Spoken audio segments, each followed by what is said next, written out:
To get the clearest picture of these lives, we don't just send them questionnaires. We interview them in their living rooms. We get their medical records from their doctors. We draw their blood. We scan their brains. We talk to their children. We videotape them talking with their wives about their deepest concerns. And when, about a decade ago, we finally asked the wives if they would join us as members of the study, many of the women said, "You know, it's about time." So what have we learned? What are the lessons that come from the tens of thousands of pages of information that we've generated on these lives? Well, the lessons aren't about wealth or fame or working harder and harder. The clearest message that we get from this 75-year study is this: good relationships keep us happier and healthier, period. We've learned 3 big lessons about relationships. The first is that social connections are really good for us and that loneliness kills. It turns out that people who are more socially connected to family, to friends, to community are happier, they're physically healthier, and they live longer than people who are less well connected. And the experience of loneliness turns out to be toxic.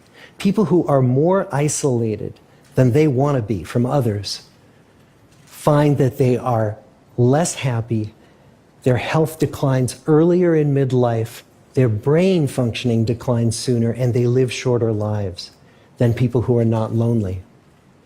And the sad fact is that at any given time, more than 1 in 5 Americans will report that they're lonely. And we know that you can be lonely in a crowd and you can be lonely in a marriage.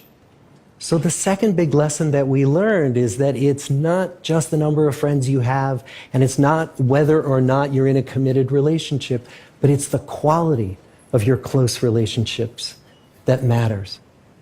It turns out that living in the midst of conflict is really bad for our health.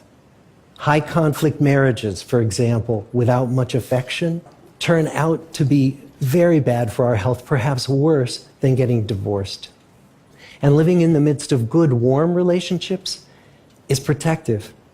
Once we had followed our men all the way into their 80s, we wanted to look back at them at midlife and to see if we could predict who was going to grow into a happy, healthy octogenarian and who wasn't.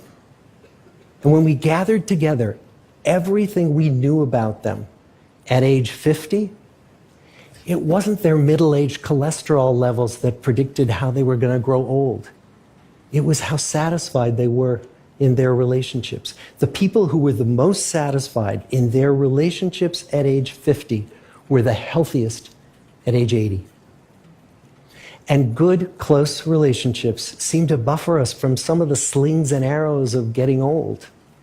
Our most happily partnered men and women reported in their 80s that on the days when they had more physical pain, their moods stayed just as happy.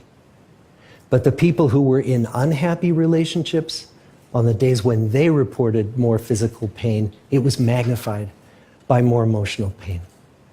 And the third big lesson that we learn about relationships and our health is that good relationships don't just protect our bodies, they protect our brains.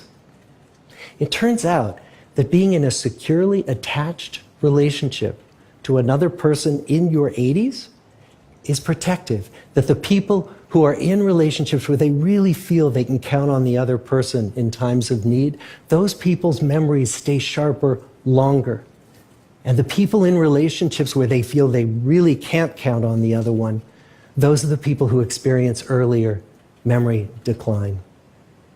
And those good relationships, they don't have to be smooth all the time. Some of our octogenarian couples could bicker with each other day in and day out.